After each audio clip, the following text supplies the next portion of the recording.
Hi, my name is Henderson Smith. I'm the founder and president of Living Well Therapies, where our mission is to encourage conscious living, engage human potential, and empower humanity to master self in pursuit of health, happiness, and a higher quality of life. One of our programs is called CHOICE. It's an acronym that stands for Conscious Health Options, Improve Community Effectiveness. And we like to believe that individual well-being and community effectiveness, as well as corporate effectiveness, are inextricably linked. So back at it, what is the most important thing, in your opinion, that people need to become conscious of and really work on in today's world? Themselves. Themselves. That's a big project. You know, we're always working on something outside of ourselves. Well, that's true. The little bit of time that we spend asleep is the time we spend focused on ourselves. Mm-hmm. If you do a little bit of meditation, you're focusing on yourself. You're reconnecting with your source energy. Mm-hmm. You're finding the very best of yourself. You see, we're instinctive, reactive creatures at the very basic level. You step on my foot, I step back on yours. You push me, I push you. You speak to me loudly, I speak louder. Okay.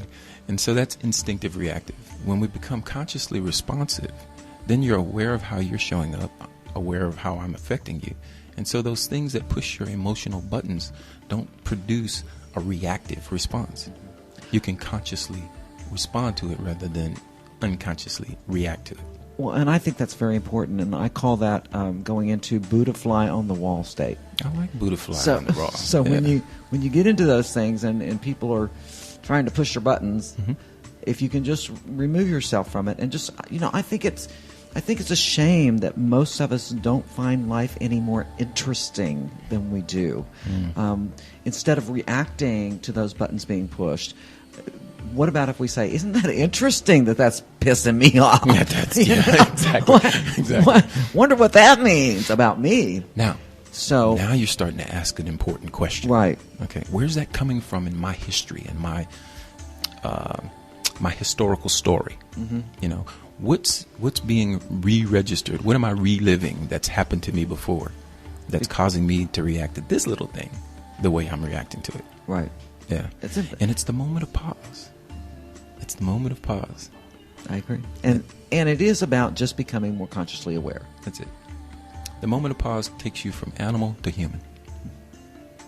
Oh, now that's an interesting concept. So it's not really, you don't really go to fly. You go to human. You go to human. Okay. Yeah. And I really fully believe that our next level of evolution is humanity exploring this realm of consciousness. Oh, from your lips to God's ears, I certainly hope so. Yeah. What a revelation that would be. I mean, I'm famous for saying, wonder what kind of world we would have if everybody was just busy cleaning up their own backyard. Hey. On all levels. How about that? Because guess what? It doesn't matter how many people are in the room. The only person you can control, you. That's true. Hello. That's true. So we didn't, we got a birth certificate and we got a social security number when we were born, but we didn't get a manual of how to manage and control the physical part, the energetic part, or the mental part. And the mental part's the one that gets us in most trouble. Well, I believe that. Our brains are such a wonderful, wonderful thing, mm-hmm. but if they start taking over our lives, we lose what I believe is really the essence of life here, and that's our hearts. The being. Yeah, the being. So you have a company. So we're not we're human beings, right? That's right. Yeah. We're spirits having a human experience. There you go. There. Exactly. So your company, mm-hmm. name again? Living Well Therapies. Okay. Is that .com for your website? .net.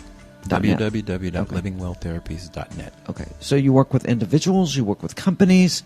What is your focus? Add communities and you got it. Oh, okay. 3 divisions. Individuals, companies, and communities. Mm-hmm. Okay. Right. So our corporate clients are British Petroleum. Okay. So what do you do for them? We'll do a worksite wellness program. Okay. A worksite wellness program that really gives you the opportunity to invest in the human capital that is the thinking, breathing, and doing aspect of your company. So we're giving you a way to increase your return on payroll without having to increase your payroll and without having to add any new human beings. Gotcha. So if we increase the level of productivity or presenteeism of any one of your people, just 1 hour a day over the course of a year, and you've got, let's say, 10 people working in your company, then the result is like $208,000 return on payroll. Yikes. Well, and we talk a lot about HR departments, human resource departments, but I think we've lost sight of what that really is, because humans are really the greatest resource a company has. We are it. And the most expensive. Yep. It's where most of their dollars go, is into their human resources. So there's a lot, it pays to pay attention. I was one of the founders of the Houston Wellness Association, and we did our inaugural launch in Minute Maid Park in 2005 with Drayden McClain, the owners of the Astros, and the mayor at the time, Bill White. And Drayden spoke, and he said that of his many business interests that he has, the top 3 expenses is always related to human capital and providing benefits for them. Mm-hmm. And so if that's the case, and you're a CPO, you're trying to increase profits and reduce expenses and improve the financial health of the future financial health of your company. Right.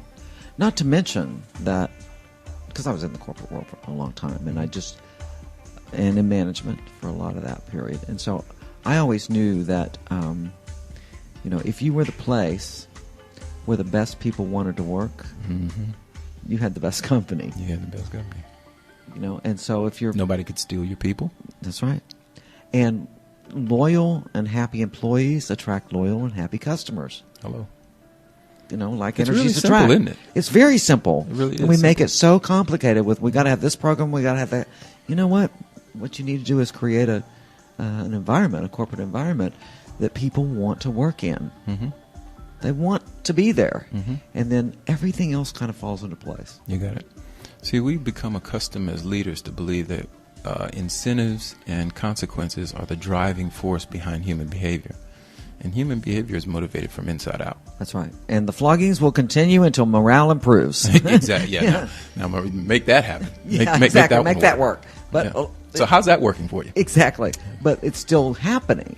Mm-hmm. It's still happening, even though it's not working. Spending huge amounts of resources and dollars providing incentives over and over again, and as soon as the incentives are gone, the behavior goes back to what it was or worse. Mm-hmm. So what you want to do is you want to empower people to realize their own potential, and you want them to make their behavior to be as a result of choice. Okay, I like it all. I like what you're saying. I believe that it is so valid.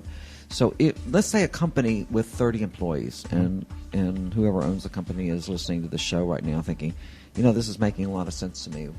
What? I hope so. So they contact you, and what happens then? Then I go over and talk with them and get a feel for who they are and what the culture of the company is currently, and what they currently use in the form of a wellness program, if they use a wellness program at all. And I integrate, and we structure a program that will be specifically designed for their population of people, which is unique in every situation. Every individual is unique. And so we'll use an approach. We've got a basket of practices, a multiplicity of things that we engage in. And so we'll custom design the program to fit the needs of that particular organization and what they're really up to, what they're really trying to accomplish. And I may be putting you on the spot here, and you may not. This may be such a diverse answer, but a company of 30 people, you come in, you create a wellness program for them. How long does it take before they really start seeing benefits in their bottom line from that kind of program? Well, see, what we were doing before, we do an 8 to 16-week program at a company. And in that period of time, we do a pre- and post-program self-evaluation, what we call C.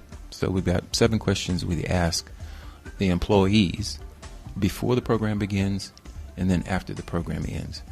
And we chart the results. So you get a chance to see how a person feels about how they manage their health, their pain and discomfort, how they overcome stress, how they deal with emotional stimulus, and how they do that before and how they do that after. Every company we've done it with has produced an increase or an improvement in how people feel like they manage themselves. Interesting. So what you're really doing is sort of firing up inner self-motivation. Oh, yeah. Yeah. Because I heard somebody say one time, I love motivational speakers. I always get pumped up and fired up, and I go out, and then there's nothing. It fizzles.